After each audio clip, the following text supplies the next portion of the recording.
Assalamu alaikum wa rahmatullahi wa barakatuh, chers frères et sœurs. Aujourd'hui, nous allons aborder un sujet d'une importance capitale dans notre cheminement spirituel en tant que musulmans. Les 7 péchés majeurs en islam. Ces péchés ne sont pas seulement des interdits. Ils ont un impact profond sur notre âme, notre relation avec Allah et sur la société dans laquelle nous vivons. Si nous voulons vivre selon les enseignements de notre religion, il est essentiel de comprendre la gravité de ces péchés et de faire tout notre possible pour les éviter. 1.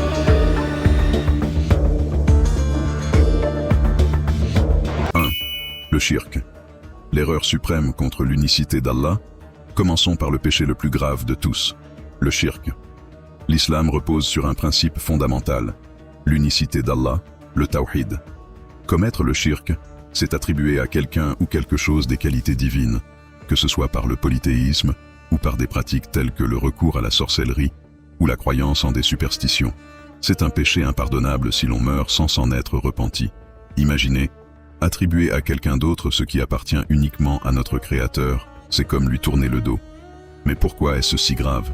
Parce que cela brise le lien le plus sacré, le lien de servitude exclusive que nous devons à Allah. C'est un acte d'injustice envers lui, un acte de rébellion contre la raison même de notre existence. Nous devons donc être extrêmement vigilants pour éviter tout ce qui pourrait nous éloigner du monothéisme pur. 2. L'usure, la ruine économique et spirituelle. Passons maintenant à un autre péché qui est devenu tristement courant dans notre société, l'usure ou riba. Le riba détruit l'économie équitable que l'islam veut instaurer. Il profite de la détresse des plus faibles et installe un système basé sur l'injustice, où les riches deviennent plus riches et les pauvres encore plus pauvres. Le prophète, paix et bénédiction sur lui, a maudit non seulement ceux qui pratiquent l'usure, mais aussi ceux qui y participent de quelque manière que ce soit. Pourquoi est-ce si destructeur? Parce que l'usure nourrit l'égoïsme et la cupidité, alors que l'islam prône l'entraide et la solidarité. Elle nous éloigne de notre responsabilité envers les autres et nous fait oublier que tout ce que nous possédons est en réalité un dépôt d'Allah. En s'abstenant de l'usure, nous contribuons à établir une société plus juste et équilibrée, où les richesses sont partagées et non monopolisées. 3. Accuser injustement les femmes chastes, détruire des vies pour un mensonge, accuser faussement une femme chaste d'adultère est un crime d'une gravité extrême. C'est un péché qui ne détruit pas seulement la vie d'une personne, mais brise aussi l'honneur de familles entières. Vous imaginez l'ampleur de la douleur et de l'humiliation causée par de fausses accusations? Le prophète, paix et bénédiction sur lui, a montré à quel point l'honneur et la dignité de chacun sont importants en islam, et nous devons les protéger à tout prix. Ce péché est d'autant plus grave qu'il est souvent lié à des calomnies et des rumeurs sans fondement. Allah nous avertit dans le Coran qu'une telle accusation, sans preuve solide, est un acte de perversion.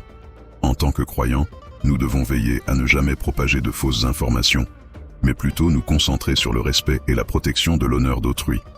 C'est une responsabilité qui nous incombe à tous. 4. Prendre les biens de l'orphelin. Voler ce qui est sacré. Prendre les biens d'un orphelin, c'est voler ce qu'il y a de plus sacré. L'orphelin, déjà privé du soutien parental, se retrouve sans défense, et Allah nous a confié une lourde responsabilité à leur égard. Dérober leurs biens, c'est non seulement un vol, mais aussi une trahison de la confiance qu'Allah nous a accordée. Imaginez, quelqu'un déjà vulnérable se fait encore dépouiller de ce qui lui reste. C'est un acte d'une cruauté impensable. Le Coran nous avertit que ceux qui mangent injustement les biens des orphelins ne font qu'avaler du feu dans leurs entrailles. Le message est clair. Protégeons-les, aidons-les, et faisons tout pour leur assurer un avenir digne et prospère. C'est un devoir moral et religieux. 5. Le meurtre, la vie humaine, un don sacré. La vie humaine est sacrée. Ôter la vie d'une personne innocente est comme tuer l'humanité entière. Allah nous a créés avec un but, et personne n'a le droit de détruire ce cadeau divin. Le meurtre ne détruit pas seulement la victime, mais il dévaste des familles entières, sème la peur, la haine et la tristesse. C'est un péché qui a des répercussions non seulement sur cette vie, mais aussi dans l'au-delà. Il est de notre devoir de promouvoir la paix, d'œuvrer pour la justice et de trouver des solutions pacifiques à nos conflits. Le meurtre est la solution des désespérés, de ceux qui ont abandonné l'espoir en la justice divine. 6. La sorcellerie, un pacte avec le mal.